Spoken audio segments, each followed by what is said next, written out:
Hey everybody, so here is your first lesson in the series for this particular chapter. Physics is all about waves, an introduction to waves, and in this particular section it's going to talk about, we'll talk briefly about periodic motion and simple harmonic motion, and then we get more into simple harmonic motion in the video number 2, and then video number 3 we get more back into waves specifically. So my first question for you, I'm going to put this up here real quick, is whether or not you've ever heard of this particular little bridge disaster here called the Tacoma Narrows Bridge. It was up in Washington, and this is in 1940.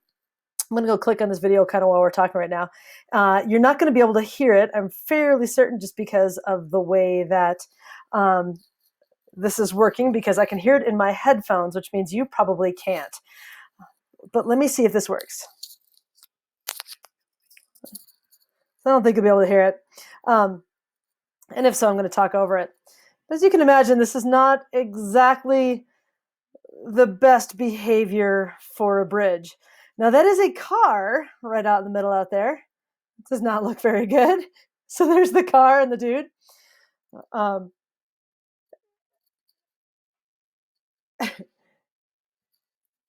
Those are the cables that are supporting it. And you can just see, imagine being out on, say, not quite the Golden Gate Bridge. It wasn't that big, but imagine seeing it move that much. And eventually, as you can imagine, the bridge just couldn't take this. Like I said, you can see the full-size cars off there. You can see the wind coming off of the sound, and just literally how much everything is just vibrating. It's just crazy. So the question I'm going to ask you to think about in the back of your head is, of course, what does this have to do with waves and periodic motion? So this poor bridge, I can't imagine it held together as long as it did. The dude, there he is right there in the middle. He does finally decide to leave. He did get his dog out, I believe. Can you imagine if that was your car? Why would you have been there that long?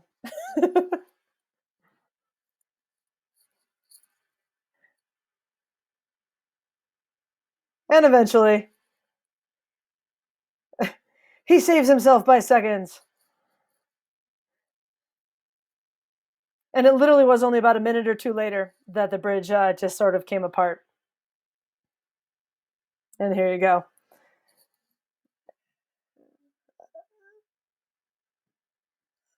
And eventually the whole thing just falls in. Kind of a bummer.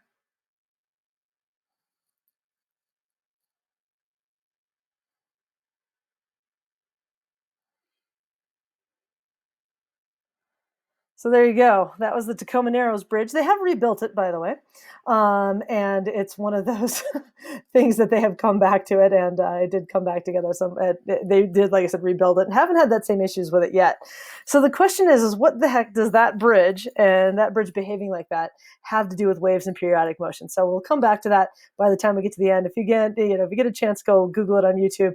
Like I said, I don't think you could hear the narrator's voice because I'm pretty sure it was just in my headphones. But definitely that classic 40s, like, and there it goes kind of activity. So, okay, the question I'm going to put to you is, what exactly does that bridge and that moving undulation of that bridge have to do with waves, periodic motion, and harmonic motion? So first, this particular unit, one of the things we have to ask ourselves is, well, what's a wave?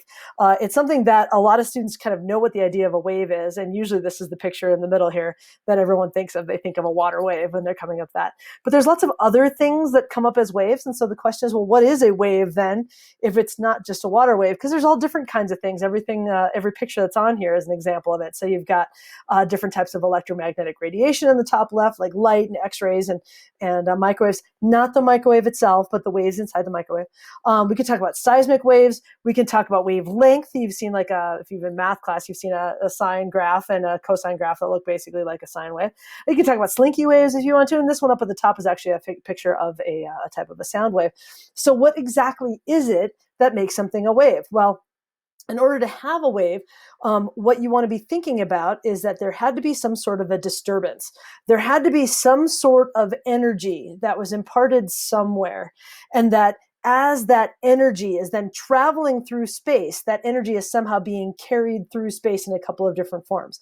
It's not necessarily through space. It could also be being carried through, say, a slinky, or it could be being carried through the earth itself. Like if you ever heard that, felt that earthquake a couple of weeks ago, or it could be a disturbance that's being carried through water. So you can imagine throwing a big rock into water. There's a disturbance in the surface of the water, and then that disturbance sort of ripples away from the source. And this is sort of characteristically true of all different types of waves, that there had to be some sort of energy, some sort of event, something did some work somewhere, and then that energy is then being carried. Now, we can't say it's carried through material, because things like light can travel through space. They can actually travel through nothing, but there still is that idea of energy being moved through space, some sort of a disturbance and some sort of energy traveling through time. Now, periodic motion is sort of a subset of waves. You can think of a single wave as being a single ripple event, like literally a black lab jumping off of a dock, one big splash. There's a single wave that can occur. More interestingly to us is what we would call periodic motion, is when we have things that are repeating motion, repeating patterns of little nudges of energy that are being carried over and over and over again, not just in a single event, but in many repeated events time after time. I'm going to move that away so you can kind of see what that last one is. But in terms of that idea that many of the common phenomena that we have that are wave-related phenomena have to do with periodic motion. And the word periodic actually means periodically. Well, what the hell does periodic mean? Like a periodic table or a periodical means repeating regularly. So a periodic table has a series of rows that have a repeating motion, end to end. When you say something happens periodically, it means it happens more than once. Magazines and things like that used to be called periodicals because they would appear at your doorstep once a month. It doesn't necessarily mean a particular time, but it's repeated time after time after time. And then there's something that happens over and over again. That's an example of periodic motion. And all of these are sorts of periodic motion. So I do have my little spherical chicken assumption that's in here. There's a variety of spherical chicken assumptions that we're going to visit kind of throughout the course of this unit. And I'll try to keep reminding us about them. A lot of times this periodical idea is that idea that this will sort of happen in perpetuity. That, we're talking about the hands of a clock or the blades of a fan. We're talking about something that's happening every single second over and over and over again, or every single day, maybe something's happening. We're disregarding things like friction. We're disregarding things like loss of energy due to other inappropriate types of vibration, et cetera. So keep in mind that we do have those sorts of things. So periodic motion means happening repeatedly. There's a subset even further of periodic motion known as simple harmonic motion. Now, simple harmonic motion is the easiest version of periodic motion to quantify, simply because it generally is represented by cases where there's two and only two forces that are interacting with one another. So we can talk about periodic motion like the revolution of a planet going around the sun is a type of periodic motion. Our calendar is literally a physical representation of what's something that's happening in space. And it's happening periodically. Every single year, the planet comes to the same spot. Every single day, the planet rotates, right? We've got seasons, we've got day-night cycles, those sorts of things. But that's not simple harmonic motion. Simple harmonic motion is a much more simplified version of this. And the two classic examples of simple harmonic motion would be the motion of a pendulum, anything that's swinging back and forth, or the motion of something on a spring that's bobbing up and down. Could be bobbing left to right as well, but typically bobbing up and down is the way we're doing this. And typically with these, there's two forces. And this is a really good kind of way to picture what's happening in simple harmonic motion. Again, simple harmonic motion is repeated patterns of motion, wave type patterns of motion that are due to some sort of to a pair of forces. Now, force again is related to energy, right? There's some sort of event that's caused a disturbance in the force, if you want to think of it that way. So if you think about a pendulum, this diagram over here on the left, there has to be, if you've got something hanging down from a string, there has to be a disturbing force at some point, something that pulls that object off to one side, and then you let it go. And then the thing starts swinging back and forth. Well, one force is the disturbing force or the applied force. There is energy that had to be put into that and stored in some sort of a potential energy sort of format. But now the question is, well, what's the restoring force? Well, the restoring force in a pendulum, and the same thing with the spring example, is typically going to be, well, if I've slid, if I've got something down here and I move it over to the side, the restoring force is the force of Gravity. But it can't fall straight down, right? Because that would be literally just dropping it. The reason the thing that makes it a pendulum is that there's another piece of this restoring force. There's an issue to it, that the gravity is there, but then there's the upward force of tension in the string, not spring, in the string. So the object wants to fall straight down, but it can't. It's forced to fall in an arc because the string is consistently pulling it back upwards. And those are the two forces that we're referring to. There's the restoring force of gravity, and it's combating with the force of tension in the string, or the whatever it's hanging from, whether it's a piece of wire or whatever, in the pendulum. If you're talking about the spring example that's over here on the right, we've got a couple of different restoring forces there as well. Again, there's a disturbing force of some sort, something that's doing work on that object to get it out of the way or move it opposite from the direction that it wants to go. But then there's some restoring forces. And now with springs, there could be a couple of, depending on the direction that spring is working, a couple of different restoring forces. In this particular case, one of the types of restoring force is going to be gravity, right? The object is going to be wanting to fall downwards. But then what's causing it to bounce back upwards? Because you can imagine this thing would just kind of go like this, right? And just sit there and going, boing, boing, boing, boing, boing. Well, the other side of this restoring force is the tension in the spring itself. So you guys know that springs can work either by stretching or by compressing, but either way, once you get that spring out of sort of its equilibrium state, its natural position, it's going to want to either, move wider or move narrower, depending on which way it's going in its motion. So we've got these two forces. You've got a disturbing force, and then there's usually some restoring forces. And usually there's a balance between these two restoring forces, like gravity and tension in the string, or between gravity and, say, the compression and extension of the spring itself would work as well. Now, if the spring is moving side to side, you're still going to have similar sorts of things where there's kinetic energy and potential energy as things are moving back and forth, whether you're compressing the spring and it wants to expand, or whether you're stretching that spring out and it wants to shorten, whether it wants to compress. So you've always got to have some sort of a restoring force. And that's a big part of what makes it simple harmonic motions, these pairs of forces that are working together. With both of these types of things, I want you to start thinking about how we can respond or represent those sorts of harmonic motions, simple periodic motion or simple harmonic motion, in a typical waveform. And when we talk about a typical waveform, I'm usually talking about the sine waveform, like you can see here on the screen. If you think about how we represent that ball on a spring that's just bouncing up and down, well, we can think about it in terms of its height plotted over time, and you'll get this boing, boing, boing. You'll get this sort of wave through time, sort of. I can sit here and just wave, but you'll get this sort of a wave through time that goes on, and you'll see that it ends up being a typical sine wave. A sine wave is a type of periodic function, if you want to think of it that way, that we can use to then represent simple harmonic motion. Now, when we have this thing moving left to right, it doesn't mean that the ball is actually moving left to right. We're just sort of using that horizontal axis as a way of representing time. Now, in a real wave, like a water wave, it could actually be moving left to right, or if you're talking about light, it could actually be crossing space. But we can use the same sine wave function to represent something that's just moving up and down. We can do the same thing with a pendulum swing as it swings back and forth. We can also think about it moving, left to right to left to right, and we can talk about that being represented as a sine wave, where maybe down is left and up is right, something along those lines. With these, there's three ways that we characterize this wave motion, this harmonic motion. And these terms are period, frequency, and amplitude. So these are really important vocab words that you want to make sure that you understand. So period, one of the key things about this one, let me get this out of the way so I can get my pen, pardon me. That's what I use, my pen right there. Give me your pen. Period, right here, this top one. The key thing to understand about period, I need a smaller pen. Let me get this out of the way. Hold on. Way too thick as I read it that way. My apologies. There we go.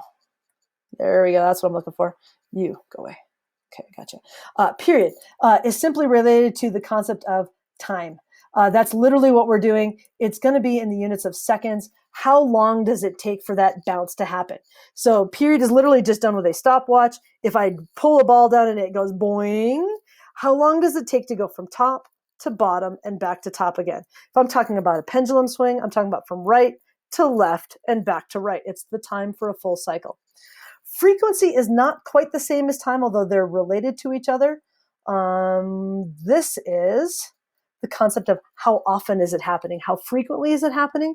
This is the number of cycles per second. So if I'm going boing, boing, how many times does it actually go up and down in a single second? Again, they're related to one another, but they're not exactly the same thing. In this particular case, period, if I want to represent with a P, it's not actually represented with a P. It's the same thing as saying 1 over the frequency. Period, by the way, is usually represented with a capital T is actually what we've done. So I should probably fix that and be correct about it. But I can't see where my eraser is because it's hiding underneath my other tools. But that's the concept that we're trying to do here, is that period and frequency are related to one another, that if something takes a long time, it is going to be less frequent. So if something takes 5 seconds to repeat, its frequency is going to be 1/5. If it takes 2 seconds to repeat, literally 1/1000, 2/1000, its frequency is going to be 1/2, or 1/2 of a second. 1/2 of a cycle happens per second. If the frequency only takes 1/5 of a second, then our frequency would be 5. 5 of them would happen per second. It's a little bit odd. And then the last one is the concept of amplitude. We'll come back to period and frequency more. Don't worry. I'm just introducing it here. Amplitude is basically how much energy. You see, if I could spell, that's what I get for trying to talk and write at the same time. Sorry, guys. How much energy? Nice. Really? I just can't do it. How much energy is the concept of what amplitude is. Basically, how big is the bounce? And what I'm not talking about is how fast is swinging. I'm talking about how big, how much energy was in there. How much energy, it goes that way. You can really see my dyslexia when I try to write and talk at the same time. So again, you can think about amplitude to be like the size up and down, not the width this way, but the vertical bit. So you can think about if I've got a ball on a spring, if I just pull it down a little bit, it's just going to be bouncing up and down a little bit, a small amplitude. If I pull it way down and let it go, it's going to really be bouncing, and that's going to have a big amplitude. So again, amplitude would be something along these lines. Okay, the first one that was written there would be a large amplitude, and this little one that I did would be a smaller amplitude. Amplitude is related to energy. How much force was put into that original disturbance that made that wave? So again, when we're talking about representing harmonic and periodic motion, the things that we're typically talking about is the period, how long does it take a cycle? We could also talk about frequency, which again is how often. It's also mathematically 1 over the period or 1 over the frequency. They're related to each other inverse. And then amplitude, again, is the amount of energy that was originally being transmitted in that particular waveform. So the last thing about this is when we start to talk about how waves can start to interact with one another. And there's a phenomenon that's in here that's an important phenomenon of periodic motion, which is called resonance. So when we're talking about what resonance is about repeatedly adding energy to a wave. So thinking about how we can increase the amplitude of a wave by using timing. This is an important characteristic of periodic and harmonic motion. Great example of this is thinking about a little kid learning how to swing. So I don't know if you've ever seen, when you're trying to get someone on a swing, at first, it's a type of a pendulum, right? If you've got a little kid that's just sitting there on the swing, the first time they try to use a swing, they literally just kind of kick their legs and they don't really go anywhere. It takes a while to get that idea that you need to add that energy in the right rhythm, that the input of energy is related to the timing, the period of the swing. That if you push at just the right time, every time you push, the amplitude gets bigger and bigger and bigger. So you can see right here, Dad understands that. And that's why he knows when to push it. That if you actually push at the wrong time, you can actually make someone stop swinging. If you remember when you were a kid, right? If you kind of like anti-swing, you could kind of make your legs go the wrong direction. You could actually slow down the vibration. So there actually is a type of interference there. This process is called resonance. That when you add wave disturbance, when you add energy at just the right time, in the right period, or with the right frequency, that you can actually increase the amplitude overall of a wave. This is the same phenomenon that's used in the top right of using sound waves to shatter glass. That glass always vibrates with sound waves. Sound waves are simply motions in air. And if you've ever been around someone, some dude's car, maybe it's your car, you really get the bass thumping that's in there. You can hear that actual stuff starting to hit the window windows, they start to vibrate. Well, if you get just the right vibration with the right resonance, where it's adding energy at exactly the right range of frequency of that particular glass, you can make it so the glass, vibrates bigger and bigger, bigger every single time, and eventually it won't be able to overcome the amount of vibration. It'll shatter. And this is what they actually think is what happened to the Tacoma Narrows Bridge. And this brings it back around to full circle here, is that this particular bridge is a suspension bridge. It's built across a narrow gorge. And it was a kind of a windy day, but not like a ridiculously windy day. If you were out in the normal day, you wouldn't have thought that this was like a hurricane. It was just a kind of a regular, breezy-ish day. But for whatever reason, that wind, as it traveled across the bed of the deck, I guess, of the bridge, and you can kind of see it in here early on in its movement, it just started to make just a little bit of ripple in that bed, just enough that the resonance of the wind was at exactly the right timing to be adding that energy to the bridge, and the bridge started to wobble. And as the wind kept blowing, the vibration of the bridge got bigger and bigger and bigger, and eventually it vibrated so much that it was very similar to exactly what happened here with this wine glass, is that the resonance, that additive energy, actually created enough disturbance in that poor bridge that eventually couldn't take it anymore and it fell down. So there you go. This is a general overview of kind of what a wave is. The concepts between waves are sort of repeated disturbances, that they're related to how energy gets carried, either through space or through a material like a bridge or a swing or something along those lines. That periodic motion is about something that's happening sort of regularly. And again, things like, the motion of a planet around the sun is a type of periodic motion, repeated regular motion. And then we are going to take a look at, in the next unit, a particular case of periodic motion called simple harmonic motion, which is characterized by having pairs of forces, a disturbing force, and then some sort of a restoring force. And there can be more than one restoring force, like, for example, a spring and gravity, or a string and gravity tension that can have some sort of a periodic motion. So video number 2 has more to do with harmonic motion, a simple harmonic motion, and being able to analyze those. So there you go, your introduction to some wave phenomenon. I hope you enjoyed it. See you in the next one.